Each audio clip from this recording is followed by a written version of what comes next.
MenScape, the podcast with Carl.J. Ashley. There we go. So welcome to the November MenScape podcast with the one and only Mr. Scott Fletcher, courtesy of the Soul Shift Mentor, who are sponsoring us this month. I'm bathed in glorious sunshine here in Tipperary. And I've got thunderstorms in Thailand, so yeah, we've got a nice little contrast. We're overcoming the time difference there with about 5 or 6 hours. You're a wee bit ahead of us, right? 7 actually now. It's late at night. And we've been threatening to do this Zoom for a while now, but it feels like it's all meant to happen at the right time.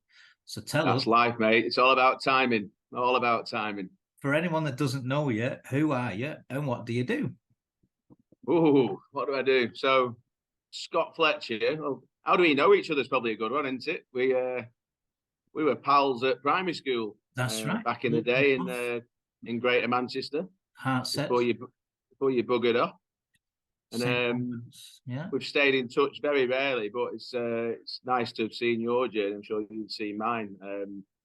Gone from being working class lad on Hartshead Estate in Manchester to building a company, selling it for multi-million pounds and investing and massive journey. I mean, literally from working in a corner shop to going further than I could possibly imagine, being brutally honest. Lots of ups and downs along the way. Yeah, I know your podcast has got a lot to do with mental health, and certainly as we chat, some of that stuff might come up. But it's a long old slog, and for lads and girls that grow up in normal working class areas to get through a lack of knowledge about the world. We saw it in very one-dimensional view when we were younger. Yeah. But just looking at your sort of bio, Carl, and the stuff that you talk about now, and talking about being a truther and this sort of thing, well, the truth is out there, and there's a lot of information that I've certainly picked up along the way, and I'm very lucky that the wealth that I've acquired has allowed me to do that. Whether it's David Icke, whether it's having certain views about what's going on geopolitically, understanding money controls the world, and to stress too much about it, and the energies that are out there in the world that actually guide you. Massive journey. Sat here, just turned 50. Yeah. And here we are. Class of 73 or whatever it was. I know, that's it, eh? Yeah. I still never managed to grow the beard, by the way. This is about 3 days growth, so you get jealous about the beard. The years. I had one down to me. It was a good, nearly down to my sort of solar plex there for a good. Hide that badge on your chest. That'd be. We never did agree on football, did we? I was getting called Gandalf and Jesus and stuff like that. My mum came over and she said, "You need to get rid of that beard, Carl." I said, "Well, there's some scissors there. Do you want to cut it off?" And her eyes twinkled and gleamed like a little girl. And she got the scissors and she chopped off my beard for me. Oh, way. That's like taking your power. Well, there might be some truth in the Bible stories, Yeah, you never know. Yeah. So tell us a little bit more then. Obviously, your journey from a working class lad to being a multi-millionaire and the ups and downs that's brought.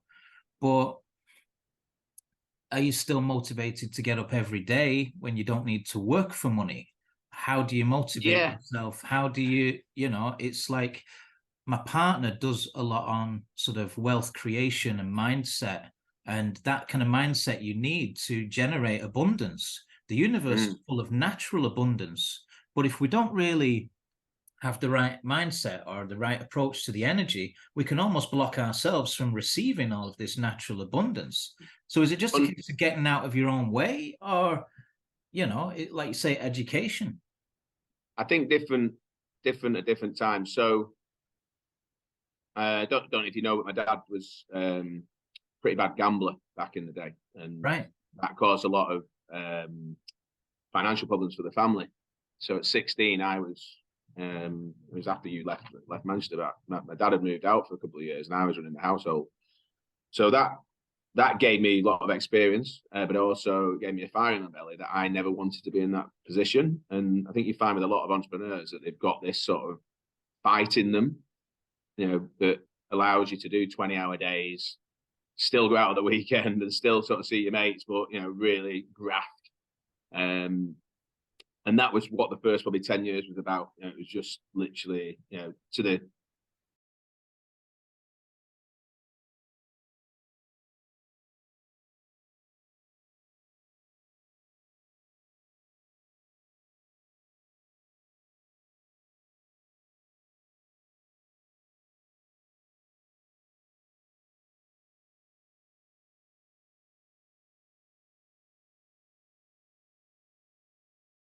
I just read something today actually that most arguments in relationships about money, right? So that was what was driving me.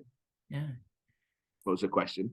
Did you have to kind of grow up fast then? Because that seems like quite a mature approach on a young man's shoulders, should we say? Yeah, and I mean, I had to work out. My mum had, I'd still remember now, she had about 90 quid a week coming in from mortgage interest rate relief or something like that. There was stuff going on, and I think the mortgage was about 80 quid, so it was like part of that, and then it was food, then it was this. So I was budgeting with my mum, looking after my two sisters with her. And yeah, my dad just recently passed away, but, over the last few years, we've talked about this a lot, and I thanked him for it. It was like I acknowledged. I mean, at the time, as a young kid, I was angry, right? But as time went on, I realized that it actually gave me a real strength of character that my kids certainly don't have now. They're wrapped up in cotton wool in a lot of ways, and they turn left on the plane and all this palaver, and it's a tough one because they're not having to go through the experiences that we had to go through. Even in the school environment, they're at Manchester Grammar School, a bit different than Hartshead, where if you weren't looking over your shoulder, somebody might be giving you a left hook. So it's different scenarios. So they're going to have different issues as they go. They haven't got that natural fire in the belly. They're probably looking at me going, how do I emulate or even do something that's not my dad? He's been so successful. I mean, they're going to have a different mental health problem there that, they're trying to, because naturally you want to compete, right, as a young buck. And I can see them they don't want a handout from me. They've got, I've taught them that. Yeah. But how do they feel successful? They've done the skiing. They go, they can go, when Thailand now, we've got a house here, they can come and visit this whenever they want. It's all available to them. Right. But then that's now a real issue, because how do they feel like a man? How do they feel like they're the provider? How do they feel like? So, that's, I mean, they're going to have to work it out on their own journey, but that's probably, as a father, I worry a little bit about that they will not feel fulfilled. So maybe they'll go and save the whale. I don't know, something along. They might go down a different route, but we'll see. They say strong men create good times creates weak men, and this kind of thing. It goes in these cycles. But my father's background, growing up on Hanbury Street in Miles Platting, you had a terrace street, literally with 300-400 houses on either side of it, near where the city ground is today, actually, but kind of near Ancoats and around there. And it wasn't absolute poverty, but you knew you were going to have to fight and work to get out of that. And moving to St. Albans Estate and Hartshead and that was kind of... That was a huge upgrade, right? To give us, absolutely. Give me and my brother a chance in life, right? Yeah. But what I see from what you're saying about your dad and your background was you kind of took on the role of being the provider, and so you had to grow up fast. And that was the same as my dad's journey. His older brothers left and his father died when he was younger, so he skipped his adolescence and became a man very soon. Yeah. And a lot of successful business people and entrepreneurs, they leave school at the age of 14 and immediately go to the School of Hard Knocks and the University of Life. And that's where you get schooled in what it means. Exactly. And so I had a few other building blocks. The other one was I went into the workplace in 89, which was, I don't know if you remember, it was a huge recession at the end of the 80s. And so I was in a working environment where, just to get a car to get to work, I had to borrow money from TSB Bank, as it was back then, and it was 37.9% interest rate. Wow. Like the last 20 years, people have like been used to interest rates at 1-2%. It's like you don't know the half of it. That was tough. But I still bought the car so I could get to work. I was, it was £48 a week, like a YTS type thing. Then within a few weeks, the guy put me on a proper wage, and then everybody started getting made redundant. And I was there at like 19-year-old kid starting to run this business, and then we got bought. Then we got bought for £1 because it was bust. Right. And then I ended up being the only person left that had any knowledge about the business. And at the age of 22, I'd moved to Milton Keynes. I basically had a University of Life MBA on the job. I literally knew about all the departments in the business. I knew the finances inside out. And then that company went bust, and the next day I set up my business. So I've never really had a proper job interview. It just sort of went with the flow. It was almost like it was, we talk about energy, but a guided path, really, that without all those building blocks, I wouldn't have been where I was. And then the other one is then, I have this saying of JFDI, just fucking do it, which is, if I didn't take the opportunity, JFDI, I like that, do those things, just get on with it. I remember the day the company went bust, and all my colleagues were just moaning about how the wages haven't been paid, the expenses haven't been paid. And I just went, right, opportunity. What do we need to do in order to be up and running as soon as possible? So we've got a load of customers there that need servicing. I've got all the knowledge, and I've got employees available because they're out of work. Yeah. And within a few days, we had 5 people in the company, and we had about £100,000 worth of contracts secured. So, but 5 days later, if I'd procrastinated and not done it, the whole story would have been completely different. So was it a case of having the cojones to step in and yeah, or was it just and call the guy who was in the office in Manchester and say, go into the computer room and take that file server. He's like, but I said, we don't get it now. The receivers are going to come in and we will never get it. We can pay them for it after, but go and get it. We need it because the customers need it. And it was actually customer led in my mind. I needed the customers without that file server could have had major issues. So we got it, and we immediately got into action about servicing them. And the rest is history. We turned over about £300,000 the first year, 600 the next, 1.2 million, and it just grew and grew until eventually, 3 years ago now, 2.5 years, when we sold it for 212 million quid. Wow. So a journey of 25 years plus minus.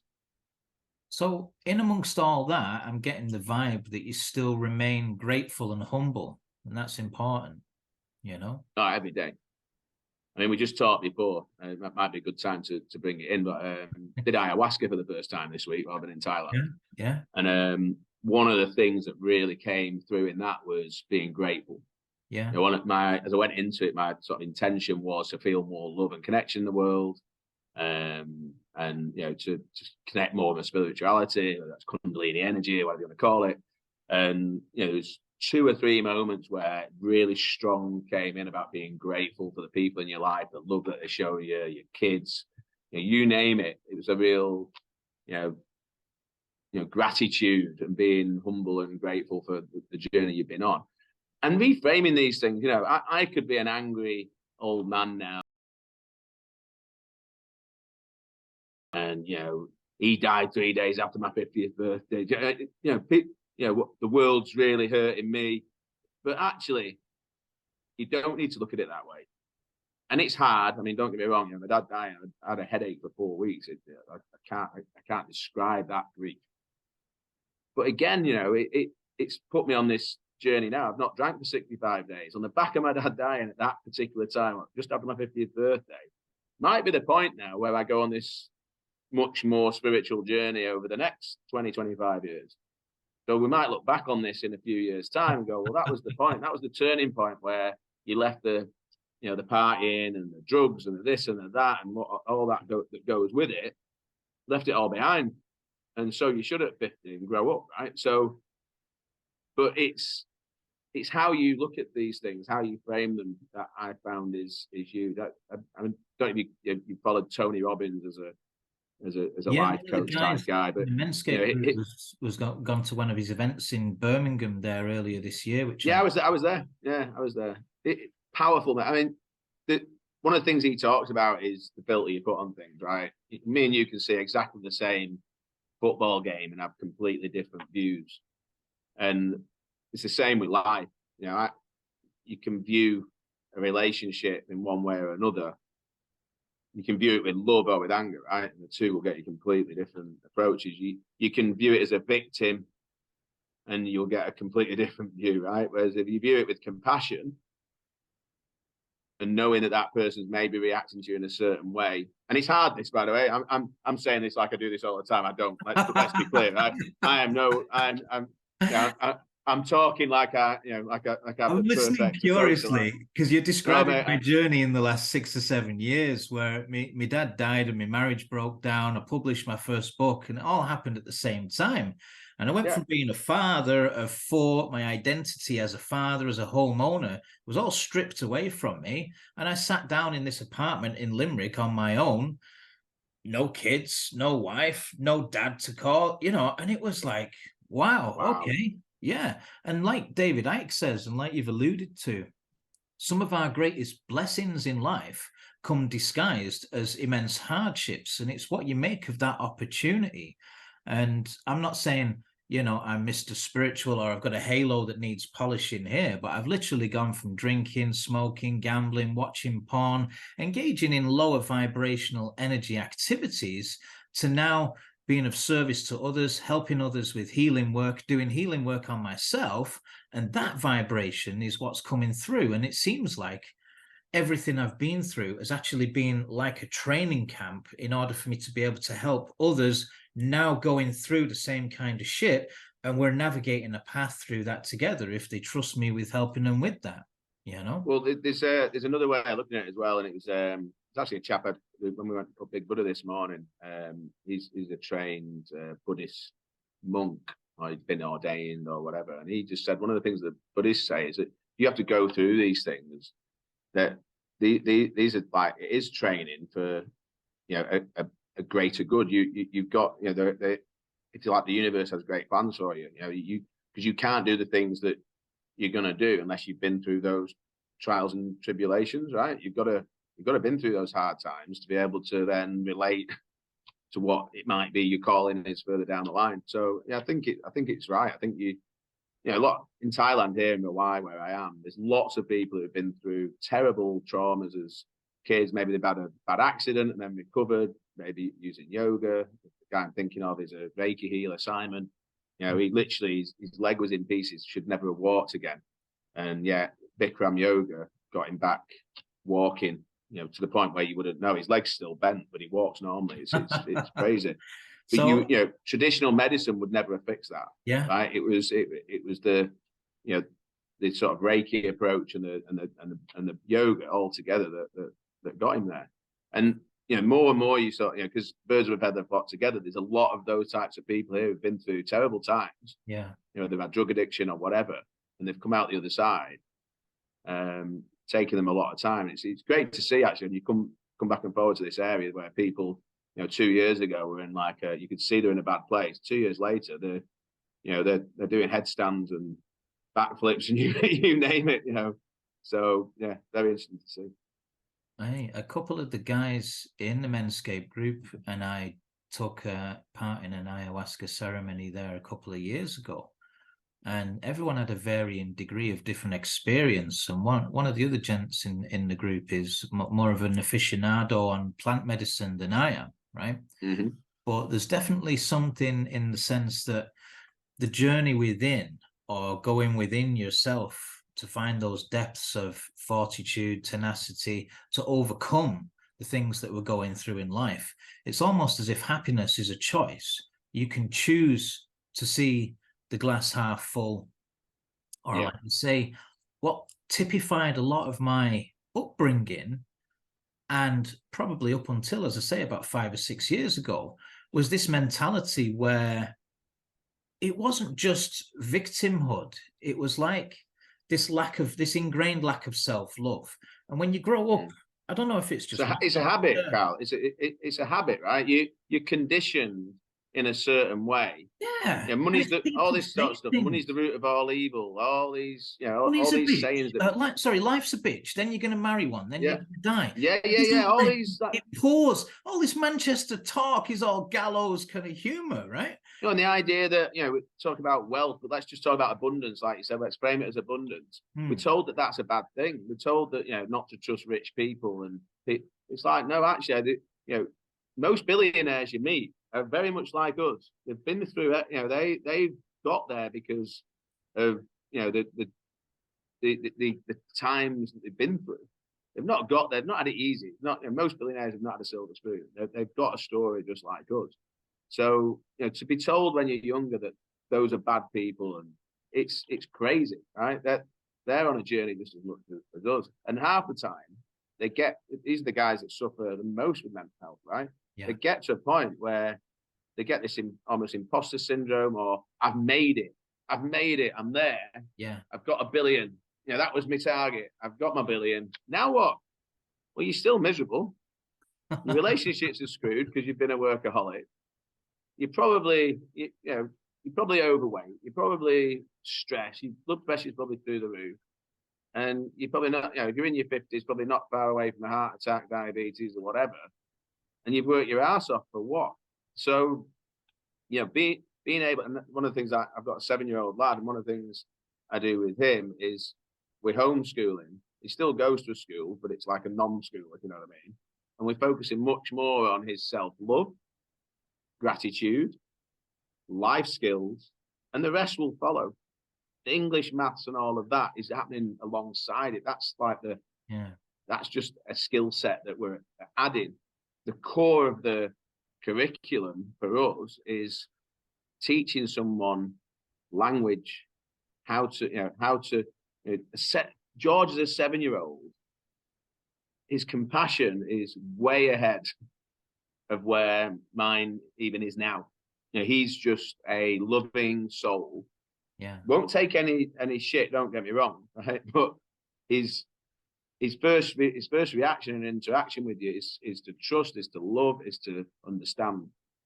And I haven't done that. That's that community that he's in, that we put him in the school environment, where the lady that's running it, it's in Dubai. She's from Scotland actually, and she's just very focused on the fact that kids need these sort of Eastern values, if you like. They do a bit of yoga. They do. They're not in that sit still, behave, wait for the bell to ring. I mean, you think back to our school, right? And the bell rang, and we got up and we moved. We get clipped round the ear and told to come here and don't mess about. And it knocked the creativity out of us, right? And we had it lucky compared to our parents, because they just as fucked at their head, Yeah, we were lucky. I think corporal punishment had just about gone when we got to school. It was lucky. I got. Although some of the teachers didn't really care, they still lashed it out a bit, didn't they? Yeah, Mr. West seemed to remember. John West, Dad. we still got collared. We got caned in more than one sense when we were about 14 and 15. Aldred, Ashley, and Aspin, the three names in the register together there. We got caught, and we were on the receiving end of the corporal punishment. But I think a lot of it was subconscious behavior patterns. Like, you don't think you're going to amount to much, or you don't think, like, who do you think you are? What, you think you can do that? Nah, and it's all like you're just subconsciously programmed into thinking to accept this kind of less than version of life and version of yourself. Yeah, and then then you go down the pub. Then you go down the pub with your mates, and that's happening. It's the same thing. Tony Robbins talks about this. He said, if you take one of those wicker baskets and you put a load of newly born chicks in that basket, every now and then one will try and climb out. And it'll climb itself up, and it'll get nearly to the top. Guess what happens? One of the other chicks pulls it back down. How's that for an analogy? And that is, you get this, like I say, imposter syndrome, a fear of success. What will my friends think? What will my family think? And then you get it's all right for you, and it's all very. So whenever look, my journey's like huge, right? I get that. So trying to draw a comparison with my journey and maybe people that are listening here is probably quite difficult. But just take it as getting a new job, moving to a new city, just moving forward with your life. That will happen. Oh, what are you going to London for? That's scary. Why are you going to Dubai? What are you doing that for? Oh, you don't want to do that. It's all over the place in working class communities. People don't want you to move out of the norm. Stay in your lane. This is, this whole concept of critical thinking. If you've got a view about the vaccine that wasn't mainstream, you got pulled down. If you've got a view about the monetary system, like, well, this guy's a conspiracy theorist. It's that whole scenario of, stop thinking, shut yourself down, and just stay in your lane, and be that working class robot that feeds the machine. And that I'm lucky that I got out really early. I was lucky, like 18, 19. I was working for this company, moved to Milton Keynes, bought my own house, so I got out of that Manchester thing, if you like. And I love Manchester, don't get me wrong. We've got some beautiful values, but that mentality of nobody really left Manchester when we were kids, right? People lived in the same streets for years, and you go to the, what's it called now, the pub, the Red Inn, was it, at the top? And it's like, I went there 20 years after, the same lads were sat in the same seats. Do you think he was a United supporter calling it the Red House? I don't know, mate. That was back when we were all right, I think. But anyway. What you're saying there is just brought up the Marianne Williamson quote. I'm sure you're familiar with it, but I'm going to read it anyway, right? And it says, our deepest fear is not that we are inadequate. Our deepest fear is that we are powerful beyond measure. It is our light, not our darkness, that most frightens us.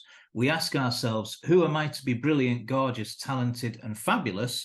Actually, who are you not to be? You are a child of God. Your playing small does not serve the world. There is nothing enlightened about shrinking so that other people won't feel insecure around you. We are all meant to shine as children do. We are born to make manifest the glory of God that is within us. It's not just in some of us, it's in everyone. And as we let our own light shine, we unconsciously give other people permission to do the same. As we are liberated from our own fear, our presence automatically liberates others. And I think Nelson Mandela quoted that Marianne Williamson quote in his speech when he became president. Beautiful, very powerful. Beautiful very powerful. Yeah. It's interesting there, said about it's that childlike thing, and just reminding me of the next day after ayahuasca, and I'm just stood in the pool. The sun's coming down on the water, and I'm blowing the water, and it's like rippling, and the light is on the bottom of the pool, and I'm just looking at it and like mesmerized by it. And okay, I was probably still a bit high, or whatever you want to call it, right? But I thought to myself, when did I last just observe the world and its wonder like that? And it was probably when we were playing on the street in St. Albans Avenue. I mean, it's probably ages ago. It's like literally, I haven't done it. When you ran from a China Dobber. Yeah, there you go. I seem to remember you cheated, to be honest, on marbles. So I'm not sure. I think you might have stolen one or two as well. I need to go back to my notes on that one. I think I used to lose more than I won. I was living next door to a kid called Paul Winterbottom, and he used to rob all my China Dobbers as well. Yeah, but it was brutal kids, aren't we? Before I move on to some sort of questions I've got, I wanted to ask you about something in particular, because you sort of say things sort of took off for you when you were about 18 and 19.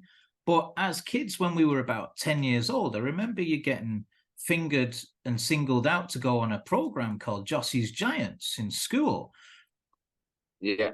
It was something. So that was another one of the building blocks. So it was something we watched on telly, right? And so, and there's Fletcher. Oh, television's for appearing on, not watching, And it's like, what? How did one of our mates end up being on telly? Surely there's. Well, it's bonkers again. It was down. It was down to the strife that the family were going through, and I think it was my mum's idea to get me to go to Oldham Theatre Workshop, and Oldham Theatre Workshop produced a lot of the Coronation Street cast, Emmerdale Farm, right? Anna Friel went there. There was a rich sort of history of talent that went there. And I just started going to pass the time to sort of get out of the house, really. I was lucky enough to get an audition, and that was Josss Giants. I was then at a part in another program called Gruey. I was on One by One, Home James with Jim Davidson. So when I got to 17, I had to actually decide to go into IT versus the acting. And it was, somebody said to me, well, most actors, 92% of actors, I think the number was, are out of work at any one time. And I just got sick of reapplying for my own job every 5 minutes, even at 17. I thought, well, tech is where, the world's going.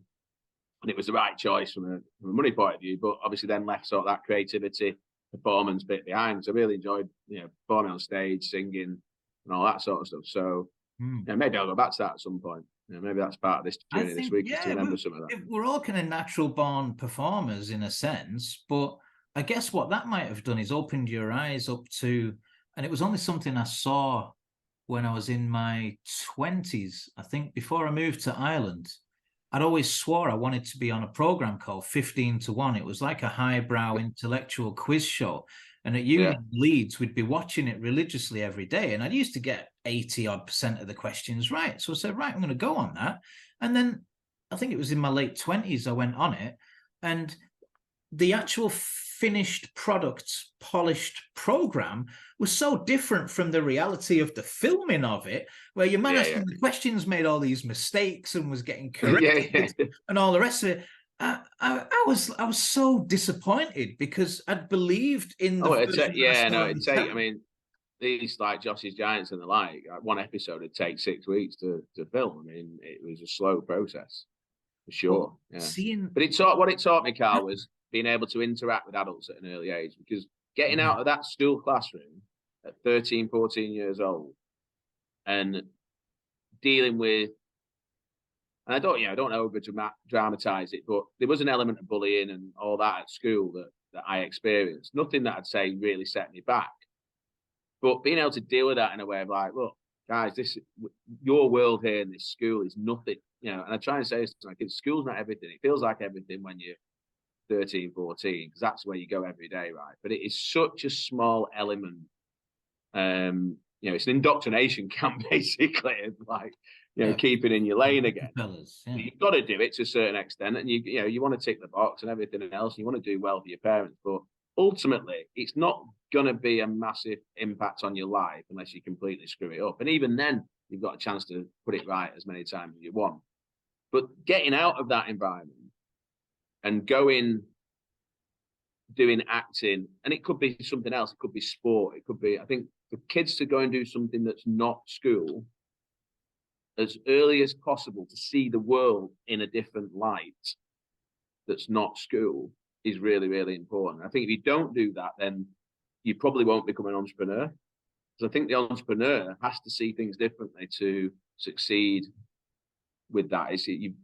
Or if you do, it's going to be later on. Again, there's going to be some profound shift in your thought process, because you've been conditioned so much. Conditioning is massive, right? Conditioning in school, and I was really lucky to get out of that. And I was written the guy that ran the place at Oldham Theatre Workshop, David Johnson.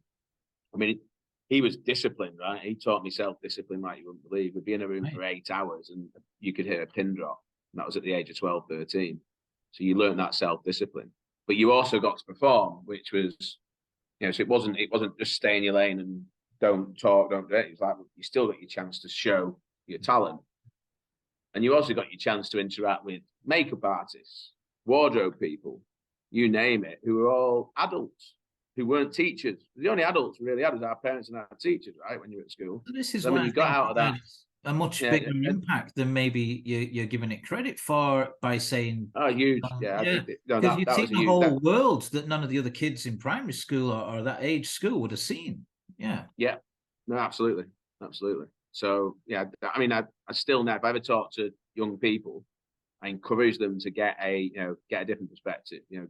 Get a job, even get a job at the corner shop. I know it's a lot harder now with all the regulation, but again, I did that. I worked legislation. Mate, I've still got lopsided shoulders from where I did a paper round for 4 years, mate. They wouldn't allow you to do that now, would they? Like 60 kilos, you only weighed 40. I did 3 rounds on a Saturday up the Mottram Rise estate, and your man in the shop. Oh, bloody hell. When I came in the shop in the morning, he was like, Carlos the Great, huh? Blowing smoke up my hole. And then when I went to him to get paid, he'd disappear into the back room and couldn't be found, you know. It was the Sunday papers that were worse. Bloody hell, with all the extra magazines. Wow. But it was a great it was a great apprenticeship in Of course it was. getting up early, being first one up in the morning, having a day's work done before lunchtime. And yeah. So how did you end up in IT and tech then from... So there's were you gaming? There's actually there's a photograph of when my nan bought me my first computer when I was about 12. Right. And it was a Sharp computer, believe it or not. I've worked at Sharp Electronics, if you remember. That's how I ended up being a United fan. So I used to get tickets through the company. And right. yeah, that was the first step. And then my uncle, my dad's brother, he started working.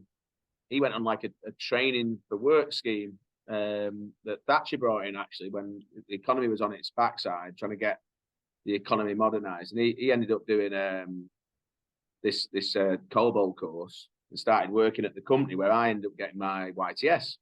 And that was how I got on the career path. And yeah, it just, again, sort of things just happened and fell into line. And I think just taking the opportunity again, he said, oh, there's a job come up, like, do you want it? And I see it now with my nieces and nephews, and I'm like, they're not grabbing at it. You know, they're not. I just went, yeah.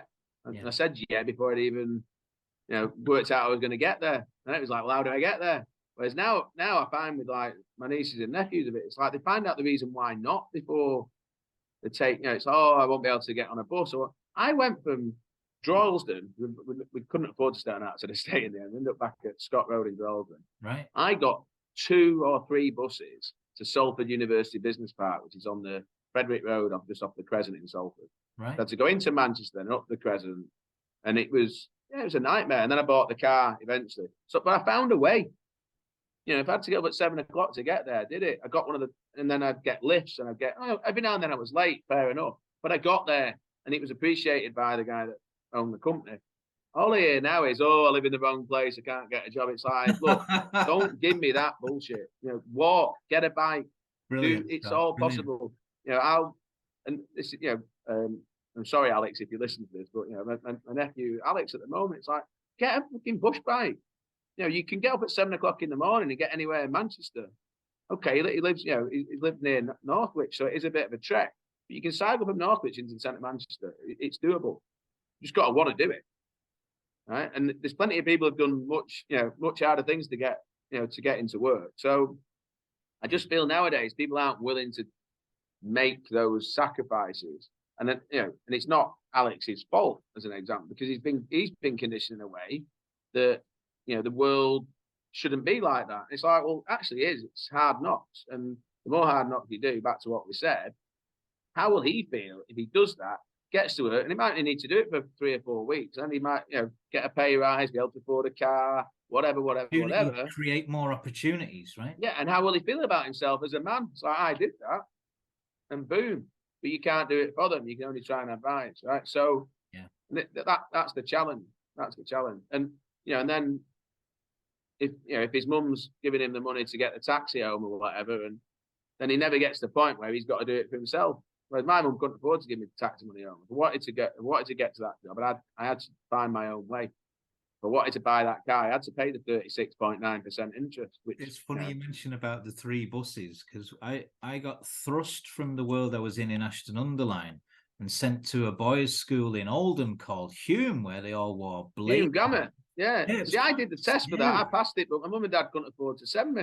I wasn't intelligent enough to get a free display. Oh, I'll take that as a compliment. Thank you. There you go. See, but much more intelligent than me, guys. I think my mum and dad had already broke up at that point. So my mum was a single mum, and they just say, here's a bright kid whose parents have got no money. Let's give him a scholarship, kind of a thing. But yeah, so I didn't quite meet that mark. My mum was devastated that she couldn't actually afford it. I don't know how I would have coped in Hartshead. I'm sure I would have got bullied like I did get bullied in Oldham Clough. But the point I was going to make was, because I was in Oldham, the girl that I was seeing when I was about 15 or 16, this beautiful Asian girl, I had to get 3 buses home. because she lived in, what is it, Fairfield? What was through the other side of Daisy Nook, beginning with an F? Not Fallowfield. Failsworth. That's right. Yeah. So she was in Failsworth. I had to get a bus from Failsworth into Oldham, a bus from Oldham to Ashton, and a bus from Ashton back up to the Bridge and Mottram Rise and what have you. 3 buses just to see my girlfriend. Yeah. Yeah. Wasn't much entrepreneurship there, though. Well, listen, it's I was sampling other treasures. Yeah. No, exactly. Young love. That's the other thing that'll keep you motivated. Money and the other. Yeah. Whereabouts in Thailand are you, out of interest? I'm in Phuket in a place called Rawai. Right. I've been a member of a Buddhist centre over here in East Clare for the last 13 or 14, 15 years or so. And it's specifically Thai forest Buddhism. So it's in the lineage of Ajahn Chah, Ajahn Sumedho, and a lot of the Thai forest monastics that came over to America and England and set up these monasteries. Amaravati in Hemel Hempstead's like the parent monastery to this one. And a lot of the Buddhist teachings, I've always leaned towards that. I've always had time for that. I was probably a monk in a past life or something. So yeah, maybe. I mean, I've not gone down that route yet. I've been more on doing things like yoga, breath work, breath work for trauma. I mean, if people, people are suffering, with childhood traumas, then recommend breath work as a thing for sure. Another thing I've come across is something called TRE, which is like you put your body in a certain position where you actually get when an animal is scared and then it relaxes, it sort of shivers, it shakes. Well, we've got that same response, but because we're human beings, we control it and we don't do it. Kids do it at an early age. If they're scared, they'll shake. We don't. We control ourselves because we're conditioned that that's the thing to do. Man up and all this, stiff upper lip. Well, this gets the body doing it, and it actually shakes the trauma back out. The body's holding onto it. Found that really helpful. And then just the fitness in general. I mean, trying to keep yourself fit, right? And you've got all the MMA camps here. So I've been last couple of days with a one-on-one trainer at Tiger MMA. Yeah, Thai boxing. Yeah, amazing. Which is brilliant if you're still doing the meditation and stuff in between, right? No, exactly. Yeah, exactly. Yeah, that's the thing. But again, I find coming here gives me, and I've been here for, by the time I go home, it'd be 3.5 weeks. The family came in the middle, did some time on our own, and the family came. Now they've gone home. Now I've got this other week. Yeah. And I just find that coming to a place where, and again, I'm lucky enough to be able to do it, right? So not a lot of people can, but being able to sort of switch off from everyday life and have a different routine and know that you've come here to sort of cleanse. That, if you can afford it, if you're in you find yourself in this sort of space where you can't get out of a rut, come into a place like this. And my dad did a month and cured his diabetes. It's 6 months it went away. He did a month in a fitness camp, if you like. Yeah. But it was more about, again, men's mental health. It wasn't just fitness. And nutrition as well, I guess. Yeah. A lot of just group chat, and he came back happier, less weight, no diabetes, and he was only gone for just over a month. So if you can take that time out, maybe it's you've lost your job, you might have got a payoff. That's the time to just go, you know what, let's go and our father's generation, right? They might have gone to the pub and had a chat, but it was very much, boys don't cry, let's get on with things. They were encouraged to talk about their feelings, and so neither were we, No, look, I wouldn't say I was ever encouraged to talk about my feelings. I do now. I openly. Yeah. I think the more you can share and be open about your feelings, the better. The more I live. Still, I don't think it's about being soft either. I think you can still be strong with that, right? I think the vulnerability is a strength, being able to look at yourself. But what came up for me was, the more I live, the more I see men as quite sensitive, and the more I see women as tough. And we were brought up to think women with these little pretty little flowers, and the men were all tough. But it seems to be subverted the energy of I don't know why certain Well, it's influences that were forced. girl power and all that has definitely had an impact. I mean, you know, you're talking about it's female and male energy and all this. And I don't, you know, still, I don't think understand it to the degree that we need to. But I think it's, you know, you can have men who are feminine energy, you can have women who are male energy, and I think we've pushed the female gender, if you like, down the route of being strong in the workplace, all this, and sort of away from their nurturing divine self, if you like. And yeah, I've met a girl who I'm with at the moment, Anastasia, and she's in her feminine. She wants to be nurturing. She's at home now with the kids, and you know, she values that about herself, and I value that about her. That she wants to provide that. She wants There's to a provide good that balance. Yeah, and she wants to provide that peace for me at home, and doesn't resent the fact that she, you know, it's like she sees that, and she's from Belarus, right? So she's from the Russian side of the world, Yeah, where maybe those values haven't been lost like they have in the West, where that's a good point. You know, a female wants to be a female. And again, look, I'm not saying sometimes the male can take that role. So I'm not, you know, not being misogynistic in any way here. I'm just as a man who wants to be a man and provide, then to have that feminine who supports me in that, and that, you know, allows me, you know, wishing me all the best this week. I'll show you the messages. You know, my strong man, keep going, amazing. You know, doing the boxing and everything. Yeah, it's just really beautiful, isn't it? We're quite simple beings, aren't we? Yeah, men? yeah. You know, pat me on the back, say well done, supportive. Show me, you know, kiss me as I come through the door, and make sure, you know, that there's food on the table and the kids are loved and looked after. I mean, if you can do that as a woman, I think every man would be happy. Do you know what I mean? And I think so. But then to say that, I'm almost catching myself. I'm thinking, who's going to be listening to this? Because you can be called out as a misogynist for even saying those sort of things.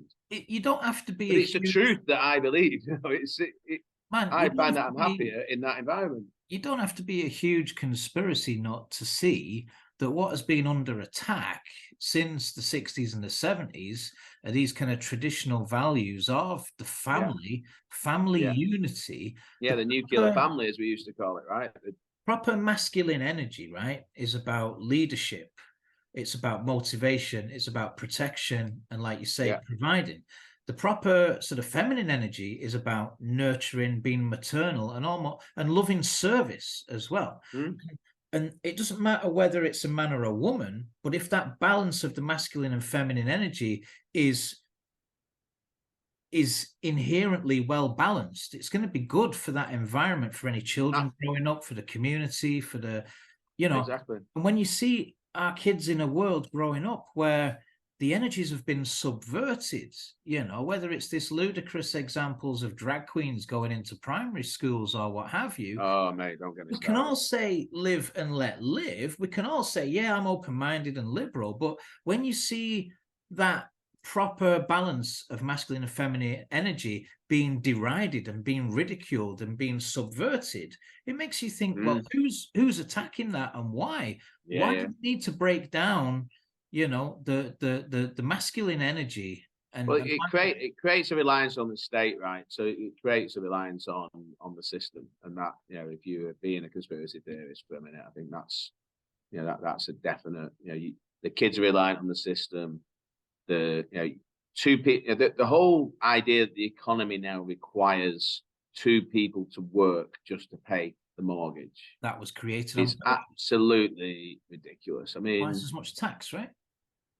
Yeah, it's tax. It's control. It's reliance. You've got, you know, you are. If both people are working, the relationship is less strong. They're less likely to look after the kids. They're less likely to nurture the kids. The kids are going to rely more on the school system and the indoctrination of that. So it all plays to big pharma, big tech, big, you know, military industrial complex, you name it. So you can sort of see it's, you know, very clever. Now, if we had an economy where a lot of resources as well, haven't they? Yeah, so. Did you remember back in the day there was something called the working? What was it called now?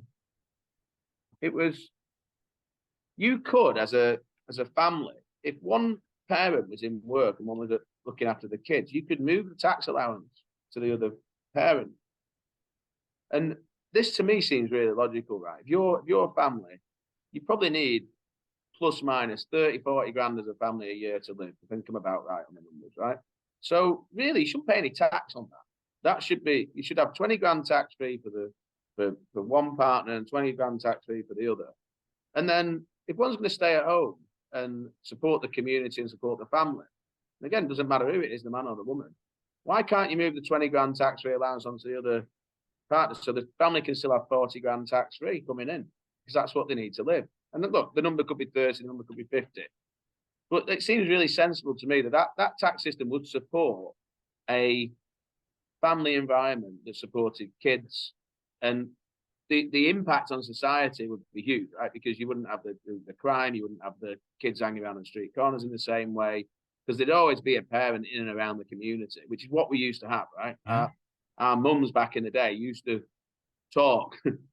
they had, you'd get home and already your mum had probably spoke to my mum saying, "Oh, we're up to this today." So, that doesn't happen anymore, does it? That's gone because nobody's got the time. Everybody's so busy.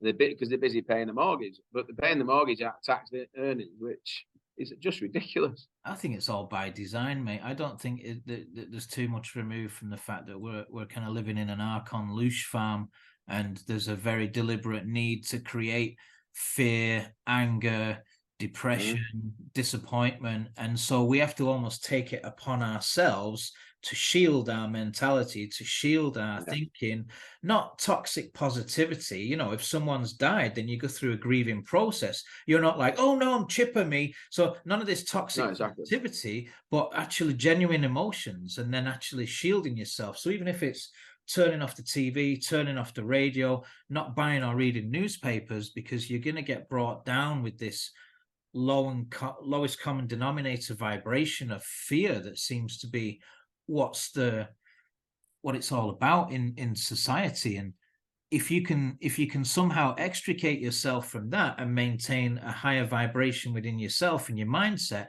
you'll impact positively on those people around you. Yeah. So I mean, what you're doing.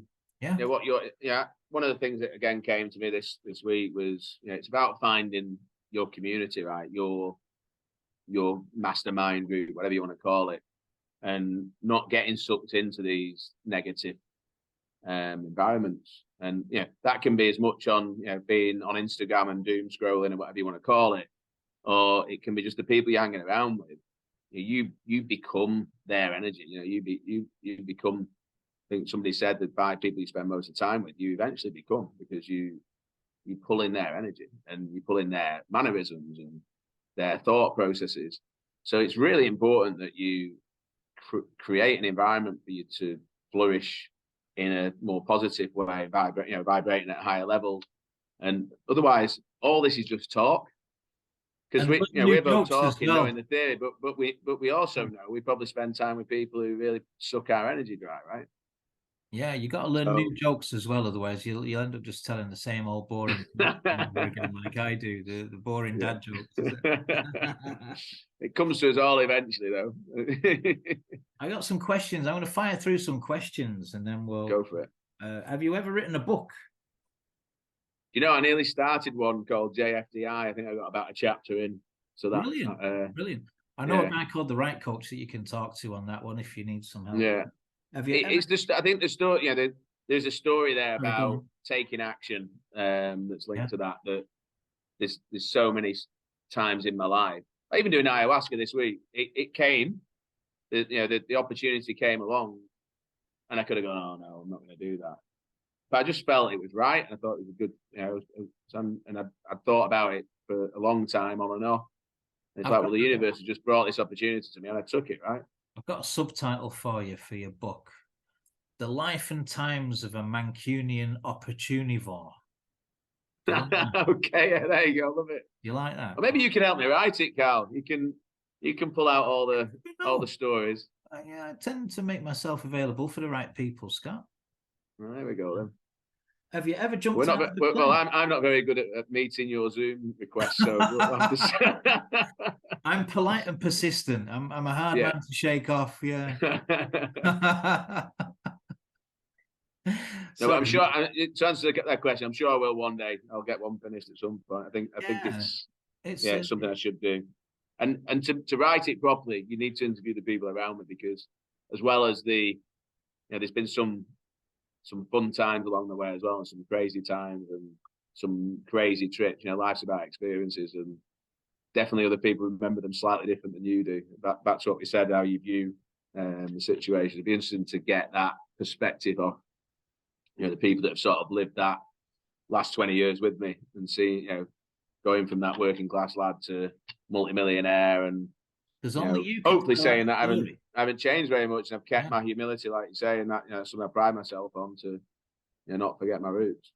There's only you can tell that story, and there's a spiritual mechanism by which the speaking of your truth actually, it shifts something spiritually. There's something very empowering about being able to speak your truth. And as I say, you've got this vibe of still being grateful and humble, so I'm sure it's a story everybody will want to hear, and it can inspire future generations as well as the people around you.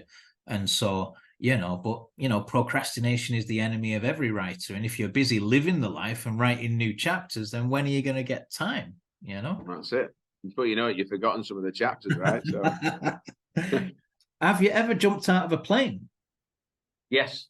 Did it at in Cape Town, Table Mountain. Brilliant. Overlooking Table Mountain, yeah. Have you ever ridden a horse? Yes.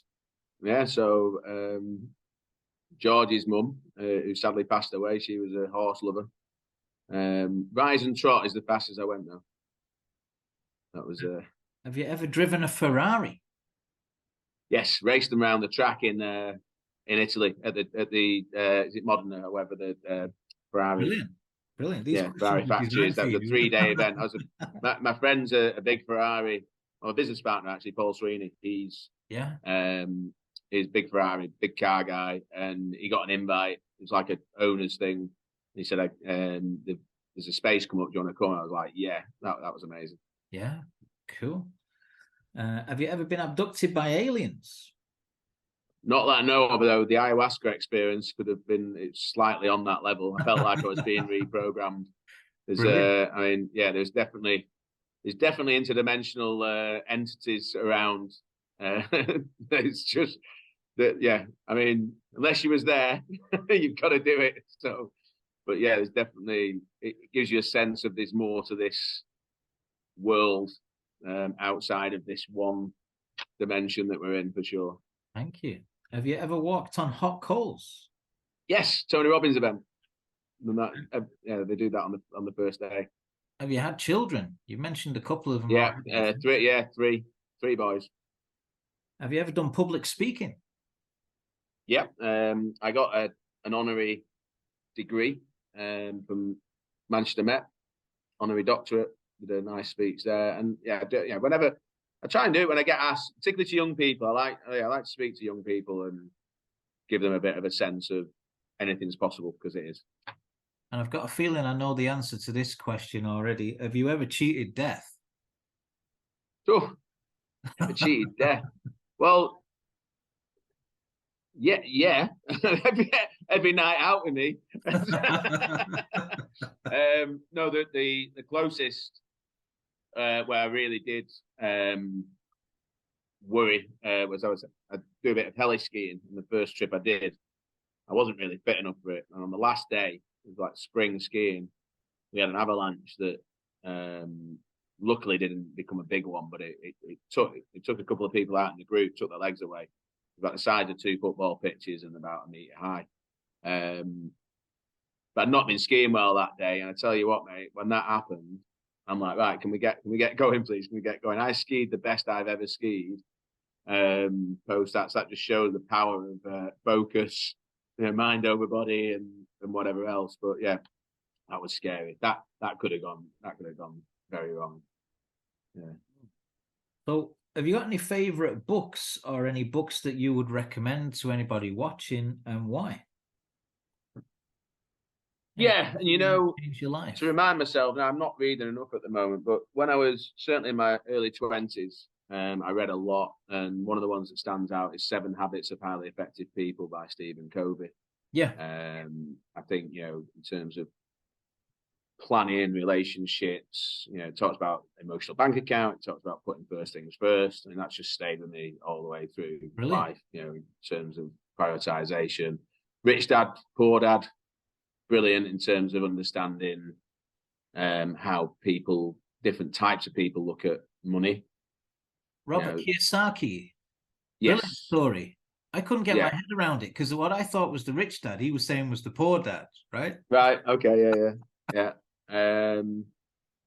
Who else? There was another one. I can't remember who wrote it. It's called First Break All the Rules, and it's play on words. But the idea of it was that when you're doing business or even in life, break some rules, because you're not, if you go with the flow, you know, when the economy goes down, you're going to go down with everyone else, right? So you find that people that do well are the ones that are counterintuitive. You know, when things are going really well, they don't sort of pull the brakes a little bit, because it's like, well, I need to prepare for the rainy day. And then when the rainy day comes is when you put the accelerator on. And I've found by doing that, you know, by pushing in a recession, as an example, you actually get more, you know, more bang for your buck. You know, there's more people looking for work. There's more opportunities. But what people tend to do, they do the opposite of that. When everything's going down, they pull the brakes, which just makes your problem worse. And when everything's going well, they overextend. It's, you know, the amount of property millionaires in 2008, and then the brakes came on very quickly. And how many people that were, you know, where I was living at the time in Hale, with all these property millionaires in the local pub, well, they were soon gone about 6 weeks later. Wow. Because they just overextended. And probably, you know, where I'm in Dubai at the moment, similar things are going on there. That it's really hard discipline, right?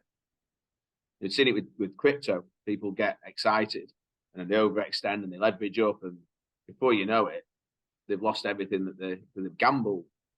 And I think you just got to be really careful when things are really, really good. That's probably the time to start thinking to pull on the brakes.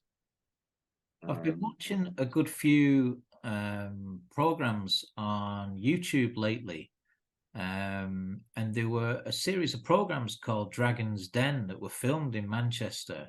A couple of young entrepreneurs, and I loved their attitude because they saw money as a tool to be able to do some good in the world and to help people.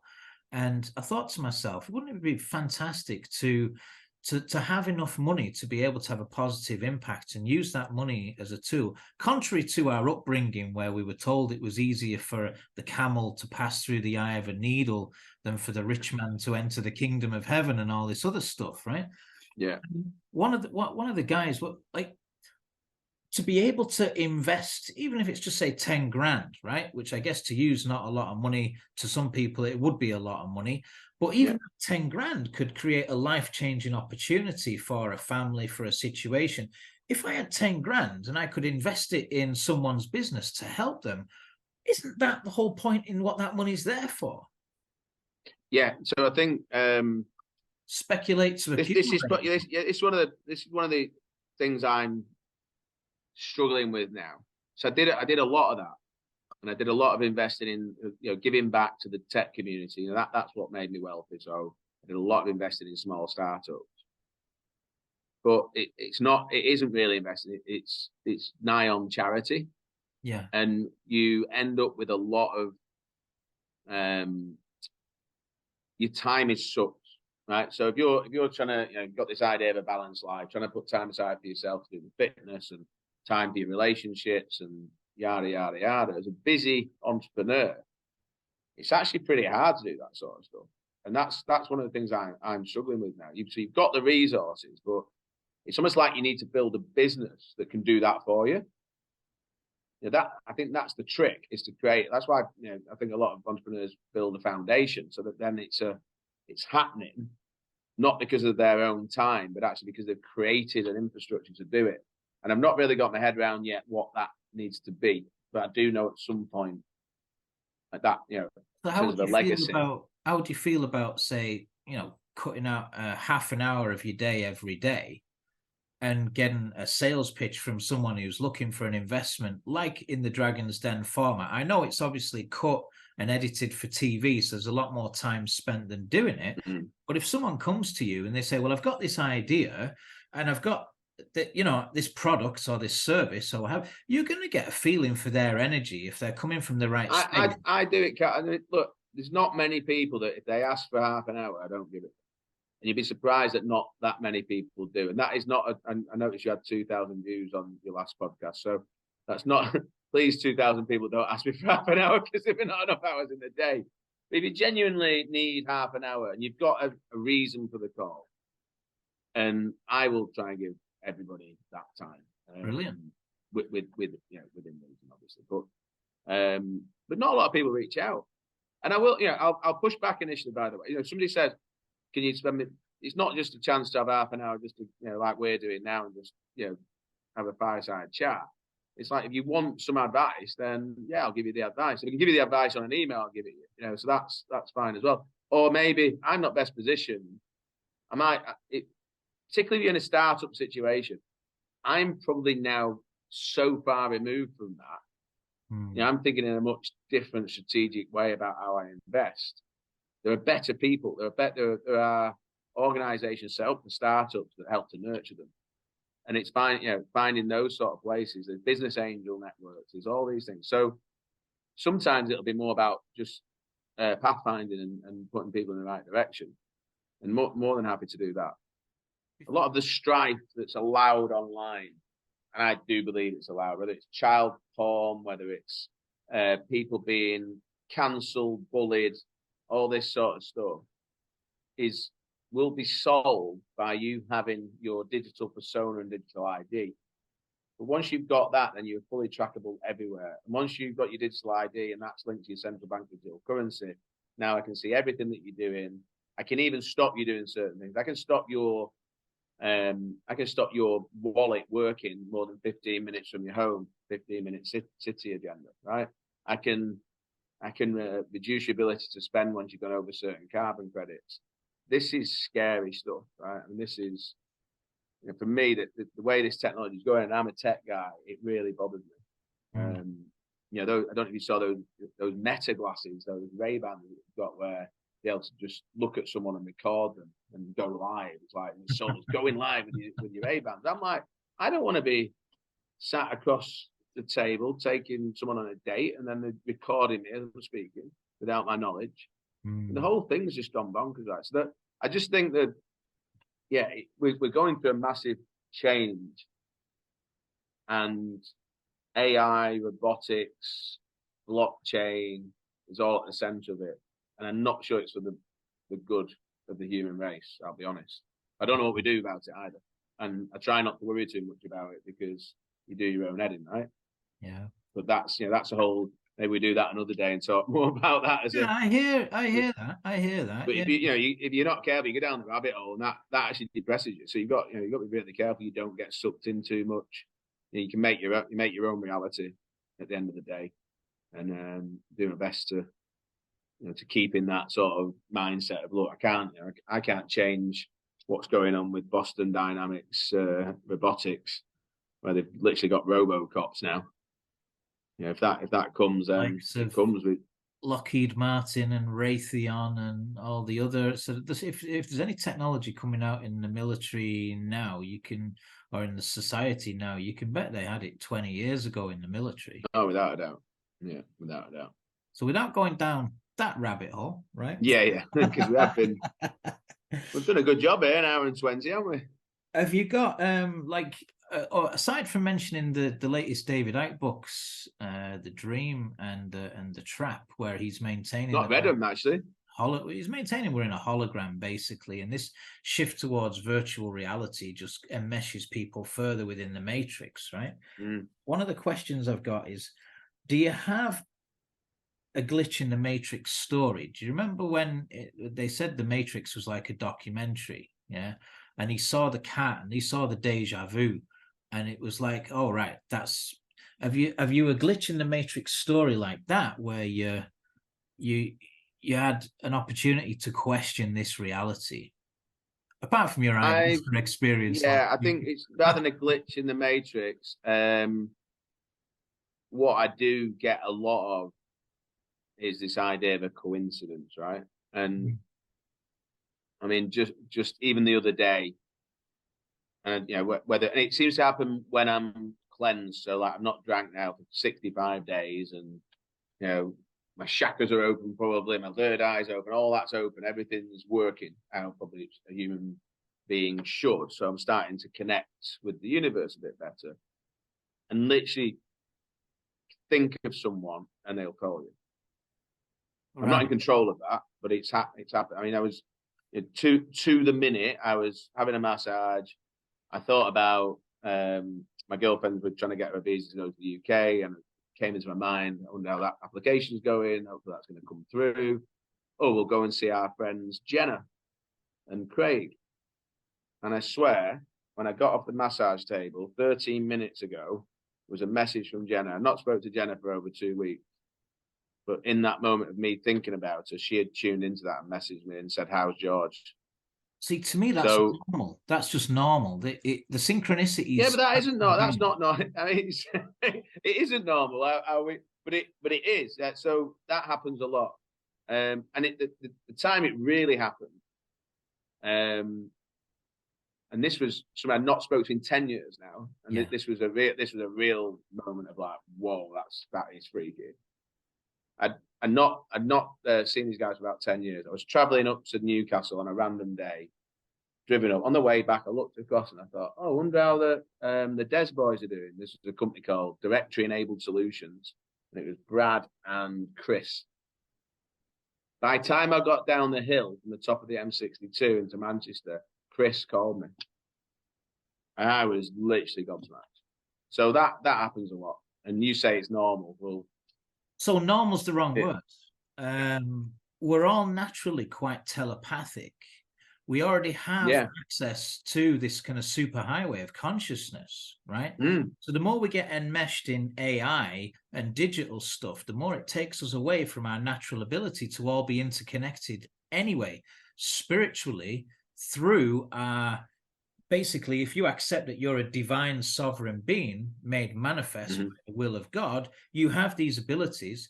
And I look back at my nan. She was always very again, sort of clairvoyant, or she'd call you if something went wrong. She would feel that there was a problem, and she'd call and say, "What's up?" And you go, "Whoa, hang on," like, and my mum in a similar way. So I think it does run in families that there's certain skill sets like that we've completely suppressed, and we call people like that witches, right? We call, even with this plant-based stuff, we now call them shaman or whatever, but it was. The witches were burned at the stake, but was that ancient knowledge that was just basically got rid of?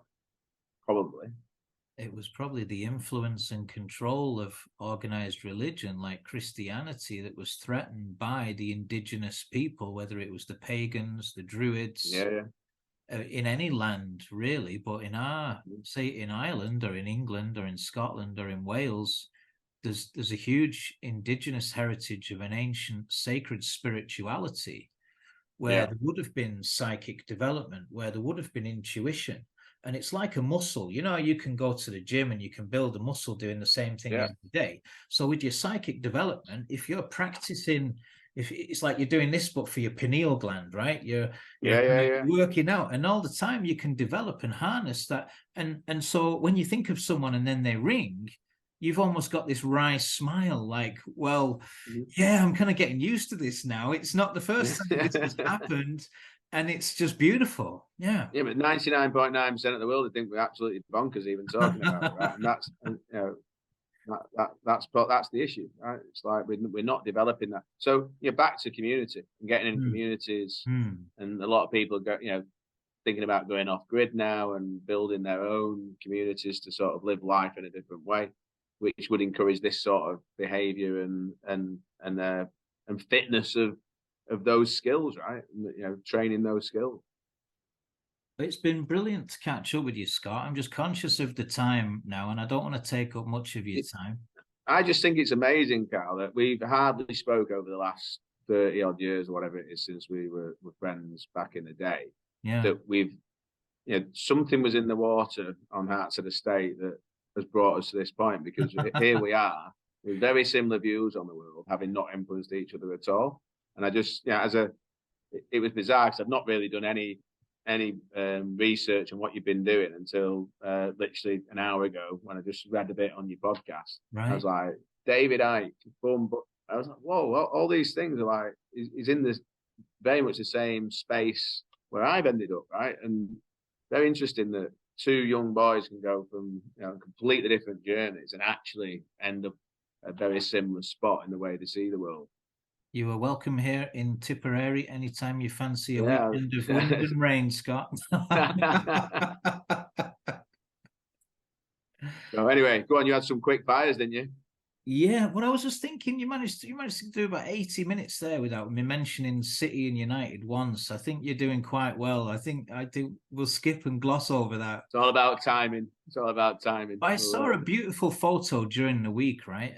Bobby Charlton passed away, and he was a highly respected footballer by pretty much universally everyone in England. And there was a photograph of him wearing a City top at Colin Bell's testimonial, and you had Franny Lee, Paddy Crerand, you had Bobby Charlton, and you had Colin Bell all together.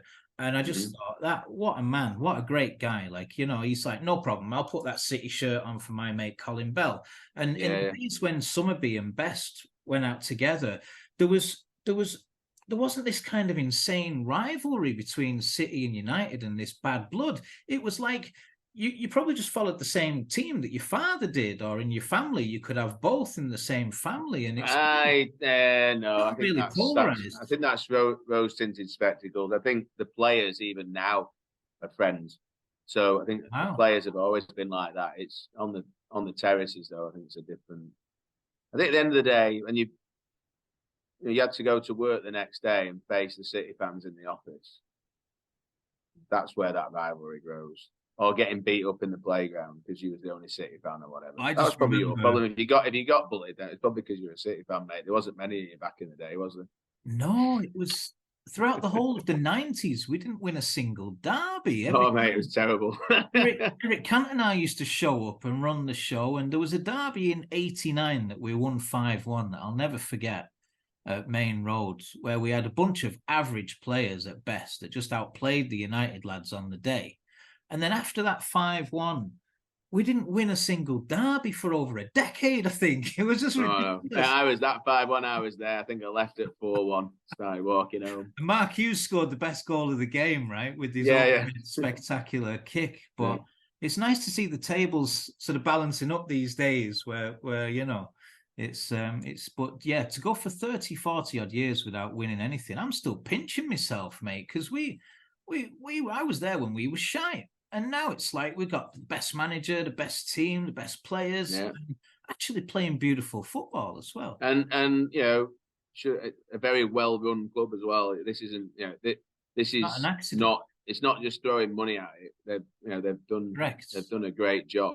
And you've got to acknowledge that. And as much as it pains me, total opposite of United with a leverage buyout from the Glazers. They didn't put any of their own money in, and they basically ripped money out the club. And for that reason, the training facilities are nowhere near the stadiums. I mean, City Stadium now, the facilities are just amazing. I mean, you've got to take your hat off to them. And I don't know if it was here, but just before we started, where we had a bit of a catch up. But my lad going to the City Academy in Dubai, there isn't a United one. The City guys are it's a soccer school. He goes like twice a week, and he loves it. And he's wearing a City shirt, and I've got my head in my hands. But they're doing the job, and they're doing the community work, right? And they do it in Manchester a hell of a lot better than United as well. Always have done. Even when City were rubbish, they were good at community. Yeah, I've seen that. You don't see it in the press or in the media, but we had this thing called City in the Community that came over to Ireland a few years ago, and there was a friendly between Limerick and City. But unfortunately, we didn't get to see Balotelli or David Silva because it was like a second or third string team that they put out. I think Gail Clichy was like the best player at the time that we saw. But the point was, your man Patrick Vieira and the coaches and the youth team, and they were going around the schools in Limerick and doing training with the kids, not for a penny, just after. And this was just second nature. The players wanted to give something back. Part of the setup, and that that was. So you'd have to take aside that. from the results on the pitch, and the new owners at City, I mean, they're not new now. It's been probably 20 years, but they kept that ethos in the club, and fair play to them. And invested in quite a grotty part of Manchester as well, with lots. And still doing so, right? Still growing. They've just put a new planning permission in for the stadium again. That's going to create this huge fan zone outside the main entrance. So keep moving forward. If they keep winning things, it's they'll keep doing it. So we'll head into the 1 minute quick fire round, and then we'll finish up. Okay. It's been a beautiful conversation. Lovely to reconnect with you. I'm so grateful for you to eventually nail you down for a bit of time. England or Germany? In what context? Just pick one. Oh, England. Okay. Sunset or sunrise? Ooh, sunset. Blonde or brunettes? Oh, brunette. Girlfriend's brunette. Got to say that, right? Good answer, mate. Good. Hello. Manchester or Liverpool? Of course, Manchester. Brown or pink? Oh, pink. Kerry or Dublin? Never been to Kerry, so I've got to say Dublin. Spots or stripes? Spots. Gardening or gym? Oh, at the moment, gym, but I do like gardening. It's very therapeutic.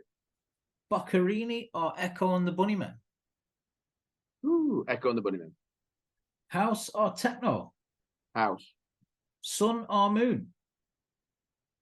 Ooh, moon. Emerald or ruby? Emerald. Silver or gold? Oh, okay, interesting. Well, gold is more valuable, isn't it? But I'd probably like the look of silver. Beer or wine? Ice cold beer's got a bit of one, hasn't it? Meat or cheese? Meat. Onions or carrots? Carrots. Salt or pepper? Salt. Pizza or Chinese? Chinese. And finally, forest or beach? Ooh. And the forest, but then I spend most of my time near the beach, so that's interesting, isn't it? There's a few of them you throw up there, and my actions don't match my words, but the forest is definitely the place to be, especially on ayahuasca. You see some of the trees come alive. Yeah. Well, I think we can let you get away with saying both for that last one, but thanks for playing along, and again, absolute pleasure. And we'll leave it there for now. Thanks for being time, Scott Cap, and I'll see you soon, Carl. Thank you very much. Really enjoyed it. Take care. God bless you. MenScape, the podcast with Carl.J. Ashley.